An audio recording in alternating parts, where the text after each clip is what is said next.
Si las puertas se te han cerrado, recuerda que siempre hay una puerta abierta para ti. Puerta Abierta, un programa con el doctor Guillermo Torres.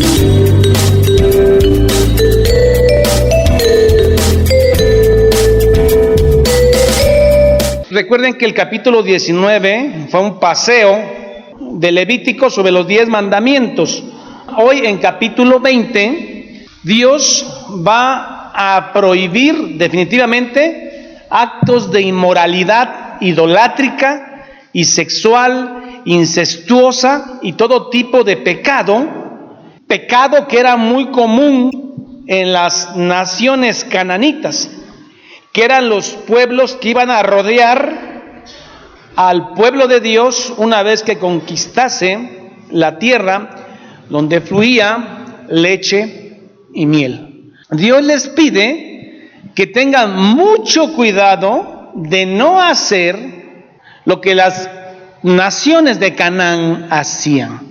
Y esto también se aplica hoy en la iglesia.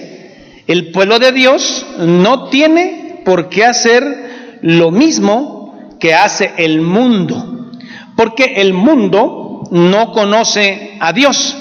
En cambio, ustedes son un pueblo santo, apartado. No pueden, no deben ser igual que el mundo.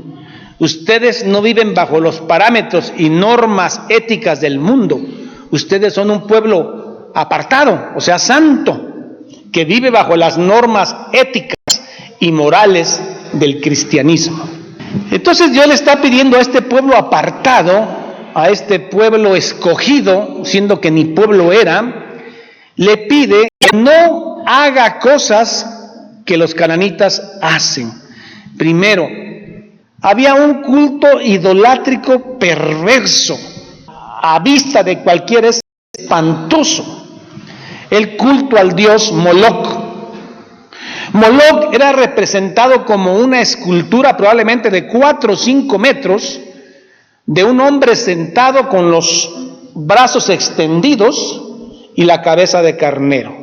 Esta escultura, probablemente de bronce, tenía la boca abierta como un bostezo. Una gran boca tenía abierta. Adentro de esa boca había digamos como un anafre de bronce lleno de brasas. Este culto idolátrico consistía en que los adoradores de Moloc ponían en los brazos de esta escultura a un niño recién nacido o un bebé. Esta escultura mecánicamente la activaban y subía al nene y lo inclinaba, y como estaba abierta la boca y caliente, llena de brasas, el nene se deslizaba en la boca de Moloc y caía en las brasas ardiendo. Era un culto idolátrico de lo más perverso. Esto lo hacían los paganos. Dicen fuentes no bíblicas que las mujeres gritaban tanto, pero gritaban para que no se escucharan los gritos de los niños que estaban siendo quemados. Dios dice, ustedes son un pueblo santo, no van a hacer eso. ¿Y qué creen de Isaac, de Jacob? Este es un hijo del diablo. ¿Qué les dijo Jesús a los fariseos?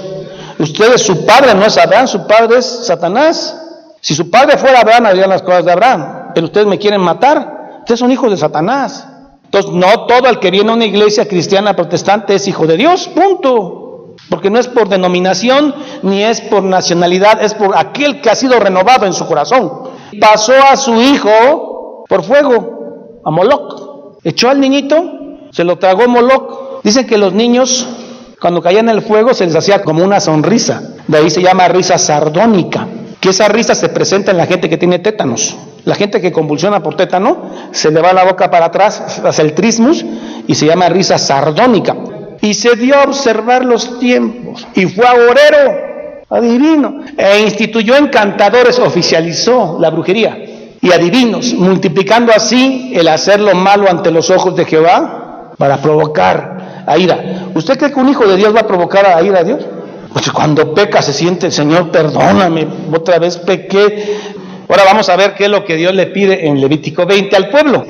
Habló Jehová a Moisés diciendo, dirás así mismo a los hijos de Israel, cualquier varón de los hijos de Israel o de los extranjeros que moran en Israel, que ofreciere alguno de sus hijos a Moloc de seguro morirá. Pero ¿cómo iban a matar al rey?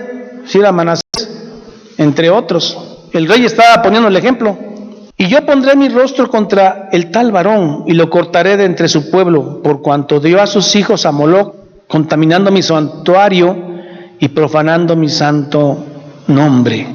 Ahora, si alguien veía a alguien metiendo a su hijo a Moloc y no decía nada, también moría. Miren, si el pueblo de la tierra cerrare sus ojos respecto de aquel varón que hubiere dado de sus hijos a Moloc para no matarle, entonces yo pondré mi rostro contra aquel varón y contra su familia, y le cortaré de entre el pueblo con todos los que fornicaron en pos, prostituyéndose ante Moloc. Si alguien veía que un vecino estaba entregando a su hija a Moloc y no decía nada, era culpable. Esto es lo primero que Dios prohíbe al pueblo cuando todavía están en Sinaí, ¿verdad? Porque recuerden que Levítico se escribe cuando están en la montaña de Sinaí, antes de empezar a caminar 40 años. Y el libro de Números lo que describe es ese caminado de 40 años. Y Deuteronomio es cuando ya están por entrar a la tierra prometida. Se escribe Deutero, segundo canon, segunda ley. Antes de entrar a la tierra prometida se les vuelve a prevenir. Entonces aquí en Levítico 20 estamos viendo que Dios está prohibiendo entregar a Moloc. ¿Qué otra